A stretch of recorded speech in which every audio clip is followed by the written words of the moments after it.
بسم اللہ الرحمن الرحیم۔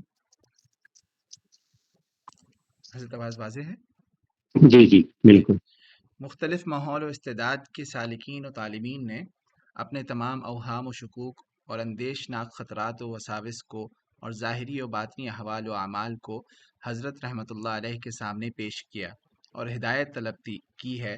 حضرت رحمۃ اللہ علیہ نے ان کے لیے بہت ہی مجرب و نافع اور صحت بخش تکثیری نسخے تجویز فرمائے ہیں، جن کے مطابق عمل کرنے سے الحمدللہ سائلین و سالکین کو نفس مطمئنہ کی دولت نصیب ہوئی اور انشاءاللہ نصیب ہوتی رہے گی۔ جی، اس میں نا حضرت یہی فرما رہے ہیں کہ بھائی تو سالکین طالب اصلاح تھے، انہوں نے اپنی یہ سارے حالات حضرت کو لکھ کے بھیجے اور پھر حضرت نے جو جوابات دیے اس سے پھر وہ جو اصلاح کا عمل ہے، وہ اصلاح کا عمل یہی کہ سارا ہم لوگ کے سارا کے جو نفس ہے، یہ ماحول، معاشرہ، پرانی عادتوں اس سب کی وجہ سے، اور فی نفس ہی بھی نفس جو ہے وہ امارہ ہی ہے، یعنی برائی کی طرف ہی آدمی کو لے جاتا ہے۔ تو جب وہ اس کی اصلاح ہونے لگتی ہے تو وہ گزرتا ہے بھائی ان سے ادوار سے، کہ امارہ سے لوامہ اور لوامہ سے ملہمہ، کہ اس کو لوامہ میں پھر اس کو ملامت ہوتی ہے کہ غلط کام کیوں کیا، اچھا کام کیوں چھوڑا، اور پھر یہی ملہمہ ہو جاتا ہے کہ اللہ تعالیٰ کی طرف سے الہام ہوتا ہے، جیسے وہ فرماتے ہیں نا فَأَلْهَمَهَا فُجُورَهَا وَتَقْوَاهَا، تو ملہمہ، اور پھر آخر میں جا کے مطمئنہ، کہ اس کو ایک اطمینان ہو جاتا ہے کہ بھائی اللہ کے کام جو ہے یہ سب ماننے ہی مانے، پھر وہ کشمکش نہیں رہتی، اور پھر اس کے بعد وہ راضیہ مرضیہ ہوتا ہے۔ تو یہ حضرت فرما رہے ہیں کہ بھائی یہ جو نفس کی اصلاح ہے یہ اس طرح سے نہیں ہوتی، اس کے لیے کوشش کرنی ہوتی ہے، اور یہ ساری اپنی باتیں جو ہے یہ بتانی پڑتی ہے روحانی طبیب کو، اور پھر اس کے ہدایت کے مطابق عمل کرنے کے بعد فالو اپ ضروری ہوتا ہے، اور پھر انشاءاللہ شفا حاصل ہوتی ہے۔ تو آگے چلیں اس کا جو یہ سوالات و جوابات یکجائی صورت میں مدون ہو کر تربیت السالک میں شائع ہو گئے ہیں۔ یہ تربیت السالک گویا طب روحانی کی حضرت، یہ لفظ میں نہیں سمجھ سکا۔ یہ یعنی ایک وہ ہے انسائکلوپیڈیا یا ٹریٹمنٹ مینول ہے، جسے کہہ دینا، یہ حکیموں میں استعمال ہوتا ہے، قرابہ دین اعظم۔ قرابہ دین، اچھا قرابہ ہاں دین اعظم۔ ہاں، قرابہ دین اعظم ہے، جیسے حاکم شرعی کی اس کو لیں گے نا قوانین جو جی ہے، جی جی جی وہ جی جی اس کو، تو اس طرح کی کتاب ہے۔ اچھا، قرابہ دین اعظم ہے۔ اس میں آپ ہر طرح کے لوگوں کے حالات مطالعہ کریں گے۔ اس میں علماء و صوفیہ بھی ہیں، انگریزی تعلیم یافتہ اور کاروباری لوگ بھی ہیں، دفاتر میں کام کرنے والے بھی ہیں۔ سبھی کے دل کی آرزو اس میں مذکور ہے، اور بہت ممکن ہے کہ اس میں مطالعہ کرنے والے کے لیے بھی دارو شفا ہو۔ یہ انداز تعلیم و تربیت اس مجدد اعظم کا اس دور حاضر میں بہت عدیم المثال اور منفرد کارنامہ ہے، جس نے عالم تصوف میں ایک زندہ جاوید انقلاب پیدا کر دیا، اور شاہراہ طریقت صدیوں کے لیے ہموار و بے غبار و بے خطر ہو گئے، اور نفس و شیطان کی شرارتوں اور فریب کاریوں سے مامون و محفوظ ہو گئی۔ جی، یہ جو حضرت کی ساری خط و خطابت ہے، اس میں سے خاص خاص چیزیں جو حضرت سمجھتے تھے کہ اور لوگوں کو بھی پیش آ سکتی ہیں، یا بہت ہی خاص چیزیں تھیں، اس کو حضرت الگ سے لکھوا لیا کرتے تھے، شروع سے اپنے پاس ایک ریکارڈ رکھتے تھے۔ تو یہ ایک مجموعہ ہو گیا حضرت کے مکتوبات کا، اور اس میں ہمیشہ سے تصوف میں رہا ہے، چاہے وہ انڈیا پاکستان ہو، چاہے وہ عرب ممالک ہو، چاہے وہ مسلمان اسپین ہو، تو وہاں پر جتنے بھی صوفیہ گزرے ہیں بہت ساروں کے مکتوبات جو ہے نا وہ محفوظ ہو گئے، سالکین نے جو خطوط ان کو لکھے تو بعد میں وہ ان کے مجموعے بن گئے، اور ہمارے یہاں سب سے مشہور ہے حضرت مجدد الفسانی امام ربانی رحمۃ اللہ علیہ کے مکتوبات۔ دوسرے ہیں ہمارے ہی سلسلے کے مولانا عبدالقدوس گنگوہی، ان کے بھی مکتوبات سارے وہ ہیں، ایک بہت بڑا مجموعہ ہے۔ جس کا اردو میں بھی ٹرانسلیشن ہو چکا ہے 500-600 صفحات کا ہے، اور بھی دوسرے بزرگوں کے مجموعات جو ہیں یہ مکتوبات کی جمع ہو گئی، لیکن یہ جو تربیت السالک ہے یہ بہت منفرد ہے۔ زیادہ تر مجموعے جو ہیں مکتوبات کے پرانے بزرگوں کے وہ جوابی خطوط ہیں کہ جو سالکین کو لکھے، اس میں وہ خطوط جو سالک نے لکھا تھا اور جو سوال سالک نے پوچھا تھا، جو اپنی حالت سالک نے بیان کی تھی، وہ محفوظ نہیں ہے۔ سو تو یہ جو ہے نا یہ جو ہے یہ منفرد ہے کہ اس میں وہ سالک کا سوال بھی محفوظ ہے، جو کیفیت یا جو چیز اس نے بیان کی ہے نا وہ بھی محفوظ ہے، اور اس لیے یہ اس کی افادیت بہت زیادہ بڑھ گئی ہے کہ اس میں مریض نے اپنے سائنز اینڈ سمٹمز بیان کیے ہیں وہ بھی موجود ہیں، اور پھر جو جواب حضرت نے لکھا ہے وہ بھی سامنے موجود ہے، تو اس سے بہت فائدہ ہوتا ہے۔ اور حضرت عارف باللہ ڈاکٹر عبداللہ رحمۃ اللہ علیہ فرماتے تھے کہ اس کا مطالعہ دونوں مریض اور طبیب دونوں کے لیے بہت مفید ہے، کیونکہ مریض کو اور سالک کو یہ پتہ چلتا ہے کہ کیا چیز پوچھنے کی ہے۔ آج کل سب سے بڑا مسئلہ یہ ہے کہ اصلاحی تعلق تو ہو گیا اور ابتدائی معمولات بتا دیے گئے، جنرل ایڈوائس دے دی گئی، تو پھر اس کے بعد کیا پوچھیں، کیا سوال کیا پوچھیں۔ میں ایسے لوگوں کو جانتا ہوں جن کا ہمارے حضرت مولانا تقی عثمانی صاحب سے 15-20 سال کا تعلق ہے، ماشاء اللہ، لیکن ہمیشہ پوچھا تو فقہی سوال پوچھا، اپنی اصلاح کے بارے میں، اپنے حالات کے بارے میں، اپنے معمولات کے بارے میں کبھی نہیں پوچھا، اس طرف دھیان ہی نہیں دیا، اس کی اہمیت کا احساس ہی نہیں، اور اسی میں ہے فقہ۔ اور حضرت بعض دفعہ اس سے تھوڑا ناراض بھی ہو جاتے ہیں۔ ایک دفعہ حضرت کی مجلس ہو رہی تھی رمضان میں، اور ایک صاحب نے اس مجلسی میں یہ ساری اصلاح کی باتیں ہو رہی تھی، اور ایک صاحب نے حضرت سے فرمائش کر دی کہ آپ اپنے مسلسلات کی مجھے اجازت دیں۔ حضرت کے ناراض ہوئے ہیں اس وقت۔ حضرت نے کہا کہ اس وقت جو کام ہو رہا ہے یہ کوئی معمولی کام نہیں ہے، یہ جو ہے نا یہ بہت ہی ضروری باتیں ہو رہی ہیں، اور یہ ساری دوسری چیزوں کے لیے اجازت حدیث فقہ کے مسائل اور سب کے لیے دوسرا وقت ہے، اور یہ وقت نہیں ہے۔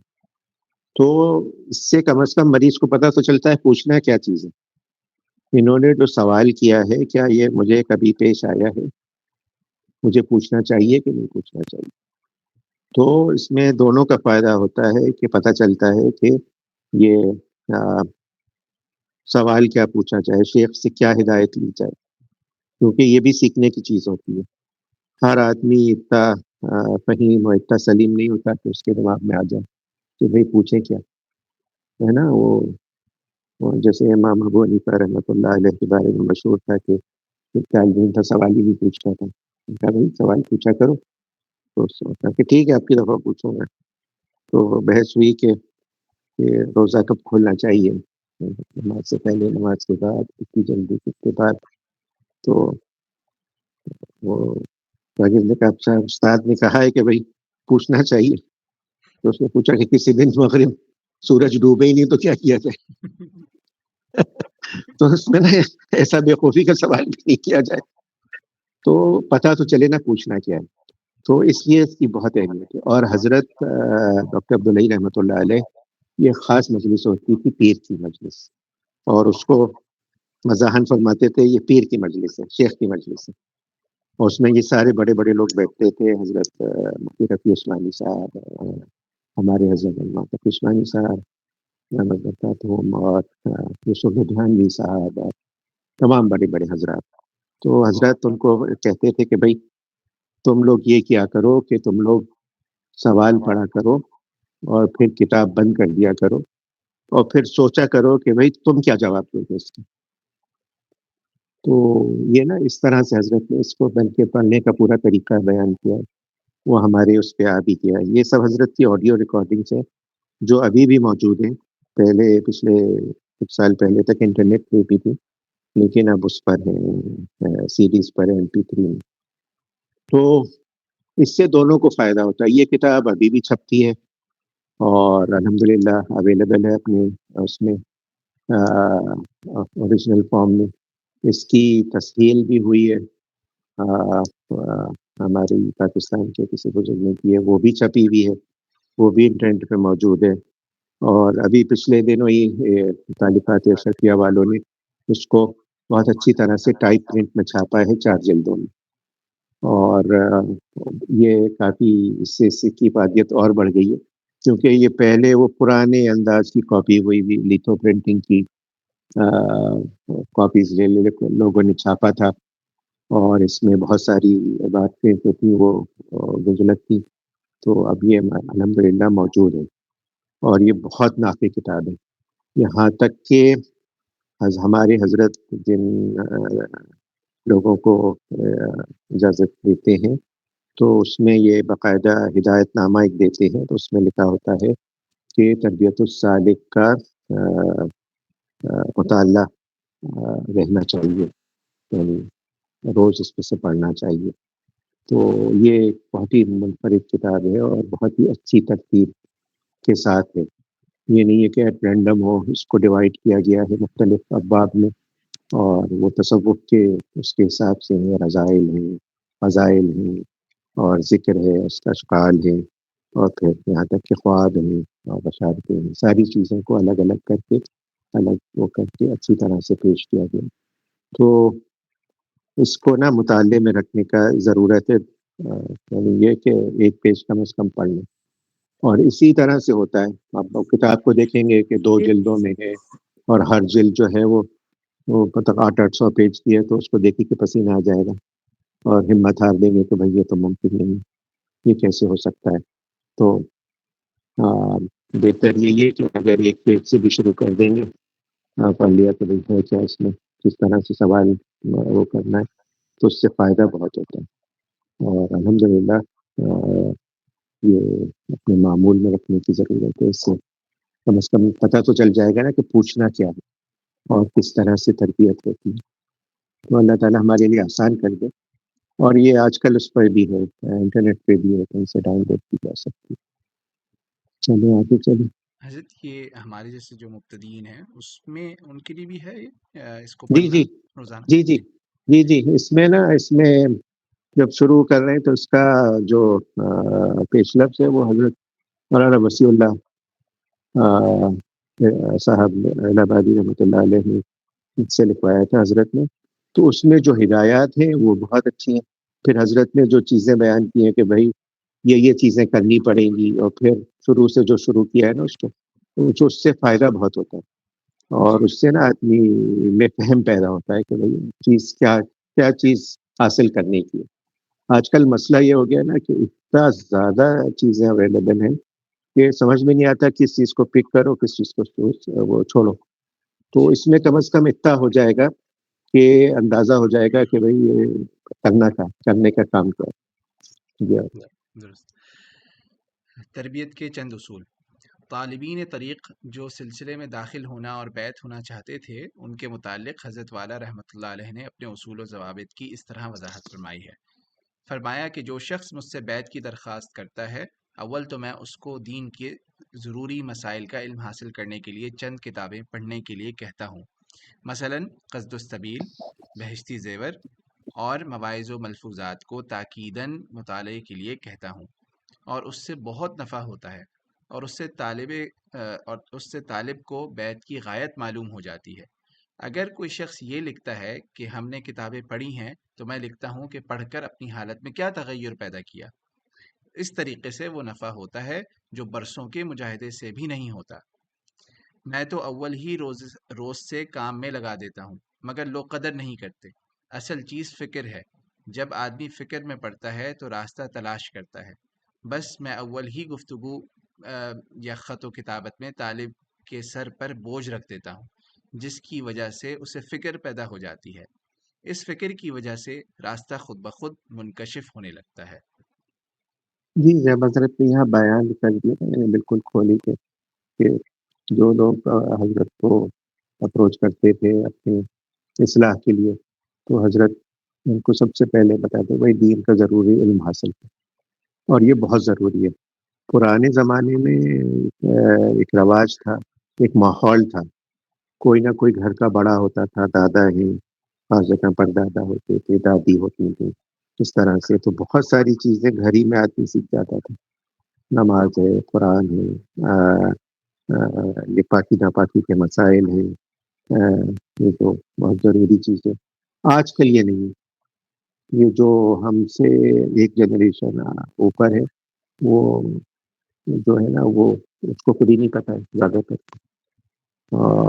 وہ اپنے وہ پاکستان میں پوزیشن اسٹیبلش کرنے میں اور فائنینشلی وہ کرنے میں اتنے مصروف رہے کہ اس طرف توجہ نہیں گئی، اور توجہ گئی تو بچوں کی دنیاوی تعلیم پہ زیادہ گئی کہ اپنے پاؤں پہ کھڑے ہو جائیں، کمانے کھانے کے لائق ہو جائیں، کہیں نوکری مل جائے۔ تو دین کی جو بیسک انفارمیشن جو گھر سے مل جاتی تھی لوگوں کو، وہ بھی نہیں ملی۔ جو تھوڑے بہت ہوتے ہیں وہ کسی مدرسے میں یا کسی مسجد میں بھیج کے بچوں کو یا قاری صاحب کو گھر پہ بلا کے ناظرہ قرآن پڑھا دیتے ہیں، لیکن مسئلے مسائل کا کوئی وہ نہیں ہے۔ یعنی یہاں تک کہ بعض لوگوں نے اسکول کالجز میں جا کے، کالجز میں خصوصاً جہاں بالغ بچے ہوتے ہیں، تو وہ کیا کہ بھائی پاکی ناپاکی کے معلوم ہے لوگوں کو مسائل، تو زیادہ تر کو نہیں معلوم، تو غسل کا فرض ہوتا ہے، وضو کے کیا فرائض ہیں، غسل میں کیا کیا چیزیں فرض ہیں دھونا، تو یہ سب پتہ نہیں ہوتا لوگوں کو۔ اور اس کے بعد جب جوش چڑھتا ہے، یا تو پھر حفظ کا جوش چڑھتا ہے یا تبلیغ کا جوش چڑھتا ہے، اور اگر تصوف کی طرف آئے تو پھر یہ زیادہ زور ذکر و نوافل اور اس سب چیزوں کا ہوتا ہے۔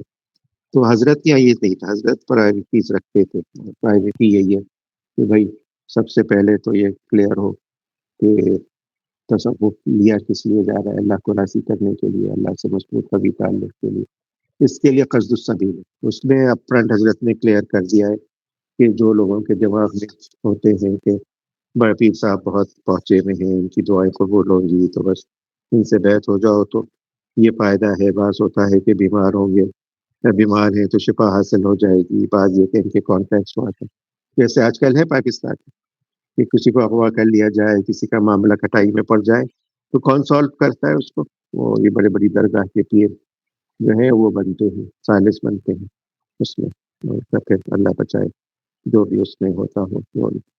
تو حضرت کہتے تھے یہ ساری چیزیں نہیں۔ اور پھر بعض لوگ جو بہت متقی پرہیزگار ہیں وہ کہتے تھے کہ اچھے اچھے خواب نظر آئیں گے، اچھی حالتیں ہوں گی، اور گناہوں کا سے نفرت ہو جائے گی، اچھے کاموں کی رغبت ہو جائے گی۔ تو یہ سب حضرت نے قصد السبیل میں اس کو وہ کہہ دیا ہے۔ قصد السبیل بھی ہم لوگ پہلے پڑھ چکے ہیں تفصیلاً، اس کی ریکارڈنگ بھی موجود ہے۔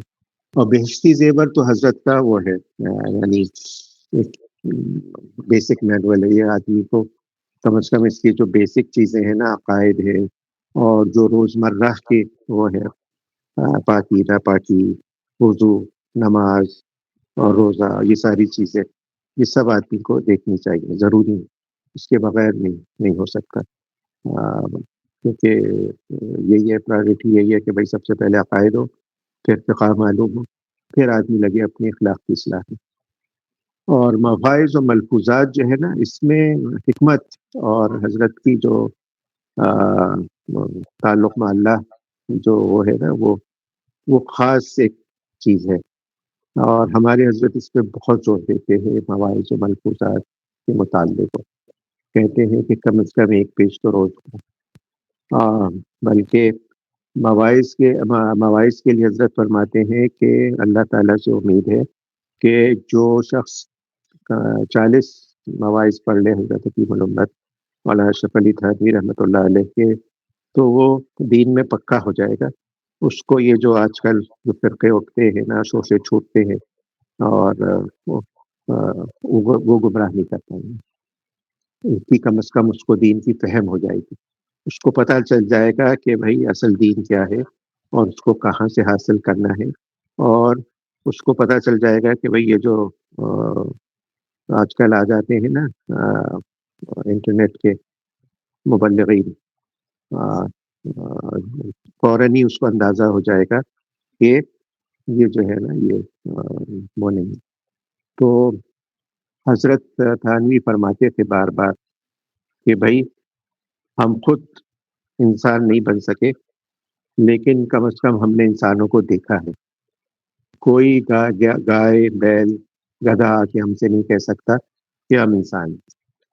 تو یہ جو مروریت ہو جاتی ہے نا کہ فلاں سے انجینئر سے ہو گئے اور فلاں سے ہو گئے اور فلانی جماعت سے ہو گئے مرور، تو حضرت کہتے ہیں کہ اس کا مطلب یہ ہوتا ہے کہ اصل حقیقت نہیں معلوم ہے۔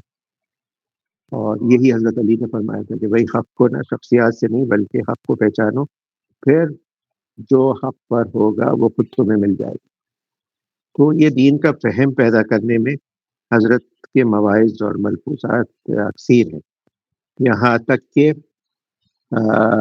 ہمارے سلسلے کے علاوہ بھی حضرت مولانا ابو الحسن ندوی رحمۃ اللہ علیہ، جو کہ حضرت احمد علی لاہوری کے قادریہ راشدیہ سلسلے کے تھے، اور پھر حضرت رائے پوری سے ان کو اجازت تھی، وہ بہت تاکید کرتے تھے اپنے متعلقین کو کہ حضرت کے ملفوظات اور مواعظ کو پڑھیں۔ اور بھی بہت سے حضرات جو ہے ابھی بھی وہ اپنے متعلقین کو کہتے ہیں کہ اپنے دین کی فہم پیدا کرنے کے لیے یہ پڑھیں۔ اب مسئلہ یہ ہے نا کہ حضرت کی اردو 100 سال پرانی تقریباً ہو گئی ہے، 90 سال تو ہے ہی، 41 یا 42 میں حضرت کا انتقال ہوا ہے۔ تو اور وہ اردو حضرت کی علمی بھی ہے، اور بعض جگہ وہ حضرت اس میں اصطلاحی الفاظ بھی استعمال کر جاتے ہیں۔ تو عام آدمی کے لیے جو آج کل کی اردو کا ہے، جس کو بہت ہی مشکل سے علامہ اقبال کا بھی کوئی شعر سمجھ میں آئے گا، تو اس کو ہوتا ہے کہ بھائی یہ تو بہت مشکل ہے، کیسے پڑھیں، اور چیلنج ہو جاتا ہے۔ ہمارے ایک صاحب فرمانے لگے بھائی کہ میں تو جیسے ہی پڑھتا ہوں مجھے نیند آنے لگتی ہے، اور مجھے تو یہ لگتا ہے کہ یہ میری سلیپنگ پل کا کام کرتا ہے۔ میں کہا کہ نہیں، آپ کوشش جاری رکھیں، ایسا نہ کریں۔ ان کی تسہیل بھی ہوئی ہے، 51 مواعظ کی تسہیل ہوئی ہے۔ اصل میں مواعظ جو ہے تقریباً 360 سے زیادہ حضرت کے محفوظ ہیں، اور وہ چھپ بھی چکے ہیں، میرے خیال سے 30-32 جلدوں میں چھپے ہیں۔ حضرت کے ادارہ تالیفات اشرفیہ نے بہت اچھی طرح سے اس کو چھاپا ہے۔ اور شروع میں لگتا ہے کہ بھئی یہ مشکل ہے پڑھنے میں، لیکن ہمارے حضرت بھی یہی فرماتے ہیں کہ آدمی پڑھتا رہے، کوشش کرتا رہے، تو کچھ ہی دنوں بعد اس کو سمجھنے بھی آنے لگتا ہے، اور پھر وہ اس سے لطف اندوز بھی ہوتا ہے۔ حضرت کا جو طریقہ ہے، حضرت کا جو انداز ہے نا، وہ خاص ہے، اور اس میں اثر بھی بہت ہے۔ اور جو تسہیل المواعظ ہوا ہے، جس میں یہ تسہیل کی گئی ہے، اردو کو سمپلیفائی کیا گیا ہے، وہ ہے تو اپنی جگہ پر، لیکن ہمارے حضرت بھی فرماتے ہیں کہ اس میں وہ تاثیر نہیں ہے جو حضرت کے اصل مواعظ میں ہے۔ کوشش کرنی چاہیے۔ اور اس میں بھی حضرت فرماتے ہیں، ہم لوگ کو ہدایت دیتے ہیں کہ اس میں جو جلد ہے تقویٰ اور تصوف، اس سے شروع کرے آدمی، اور اس میں بھی جو سب سے خاص بات ہے وہ حضرت کا طریق القلندر کر کے ہے۔ یہ طریق القلندر جو ہے نا، میرے خیال سے آڈیو فارمیٹ پہ یوٹیوب پہ بھی موجود ہے، کسی صاحب نے پڑھا ہے اس کو، اور یہ بہت ہی خاص بات ہے، حضرت کا خاص حالت میں دیا گیا ہے، اور جہاں دیا گیا ہے وہاں کی بھی ایک اپنی تاثیر ہے۔ تو اس کو پڑھنا چاہیے، اور پڑھنے لکھنے کا رواج ہونا چاہیے۔ حضرت بھی ہمارے فرماتے ہیں کہ بھائی آج کل پڑھنے کا رواج ختم ہوتا جا رہا ہے، دیکھنے کا ہو گیا ہے، اور یہ نا یہ دینی حلقوں میں بھی آج کل، اور یہ غلط چیز ہے نا، اس کو مطالعے کو نہیں چھوڑنا چاہیے۔ مطالعے کے اپنے فوائد ہیں، اور یہ جو آدمی میں فہم اور حکمت اور یہ ساری چیزیں پیدا ہوتی ہیں، یہ وسیع مطالعے سے ہوتا ہے۔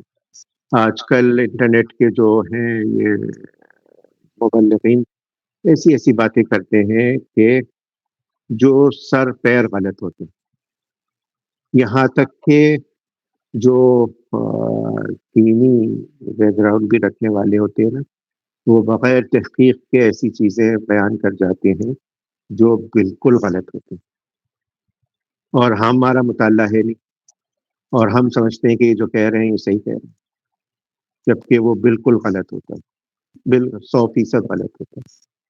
اور وہ عادت ہے نہیں کہ کوئی آدمی کو کوئی خبر ملے تو وہ چیک کرے، کیونکہ پڑھنے لکھنے کا رواج نہیں ہے، کہہ رہا ہے تو صحیح کہہ رہا ہو۔ ہمارے یہاں تو یعنی جو ٹیچنگ ایک اسٹینڈرڈ ہوتا ہے، اس میں ملتا ہے کہ لائف لانگ لرننگ ہوگی، اور جو آدمی ہے اس کو ہر چیز تحقیق کر کے خود اپنے کو اطمینان دلانا ہے کہ بھائی جو میں بات آگے پاس آن کر رہا ہوں وہ صحیح ہے کہ نہیں ہے۔ تو یہ مزاج ختم ہوتا جا رہا ہے، تو مطالعے کا رہنا چاہیے، اور یہ جو ہے نا یہ ختم نہیں ہونا چاہیے۔ حضرت یہ فرمایا کہ بھائی پڑھو، اور پڑھنے کا رواج نہیں ہے، تو یہ بنانا پڑے گا، اور یہ بغیر بنائے نہیں پڑے تو اس سے نہیں آئے گا۔ اور پھر حضرت یہ فرما رہے ہیں کہ جب آدمی میں فکر پیدا ہوتی ہے نا کہ بھائی اب میں نے پڑھ لیا، پڑھنے کے بعد اس کا کیا اثر مجھ پہ ہوا، اس سے نا بہت زیادہ تبدیلی آتی ہے آدمی کے اندر، کہ بھئی یہ تو یہ حضور تو صلی اللہ علیہ وآلہ وسلم تو اس طرح کرتے، یہ تو اس طرح کرنا چاہیے، اور میں جو ہوں تو اس میں مجھے اپنے کو تبدیل کرنا چاہیے، مجھ کو ہر چیز اس کے مطابق کرنا چاہیے۔ تو اس سے نا بہت فائدہ ہوتا ہے۔ اور پھر اس میں جو مشکل ہو رہی ہے، بھئی اب پرانا مزاج بنا ہوا ہے، پرانے طریقے سے کرتے رہیں، تو اب کیا کرنا ہے؟ تو یہ اس سے پھر پتہ چلتا ہے۔ آج کل ہے بہت لوگوں کو مسائل نہیں معلوم، نہ پوچھتے ہیں، بہت سے لوگ ہیں عام موضوع پر مسا کر کے نماز پڑھ رہے ہیں، صوفی اور نائلان کے موضوع پر پوچھتے بھی نہیں، اور پھر لگ گئے دین کے کاموں میں، پھر بھی جاری رکھتے ہیں۔ پھر کوئی بتاتا ہے کہ بھئی اب تو نمازیں لوٹانی ہوگی، یہ کرنا ہوگا، وہ کرنا ہوگا، تو پھر افسوس ہوتا ہے کہ وہ پہلے پتہ چل جاتا۔ تو یہ نا جب تک معلوم نہیں کرنے کی کوشش کریں گے بیسک چیزوں کو، تب تک خاطر خواہ فائدہ نہیں ہوگا، اور پھر یہ ہوگا رسمی تعلق رہے گا اور اصلی نہیں رہے گا۔ اور یہ بار بار عرض کیا جا چکا ہے کہ اصلاح تصوف تو اپنا معاملہ اللہ تعالیٰ سے درست کرنا ہے، یہ جو ظاہر باطن کا نفاق ہے نا، اس کو دور کرنا ہے، اور پوری طرح سے ظاہری اور باطنی طور پر حضور صلی اللہ علیہ وآلہ وسلم کے سنت کے مطابق ہو جانا ہے۔ اللہ تعالیٰ ہم سب کے لیے آسان کرے، اور صلی اللہ تعالیٰ علی خیر خلقہ محمد وآلہ وسلم اجمعین برحمتک یا ارحم الراحمین۔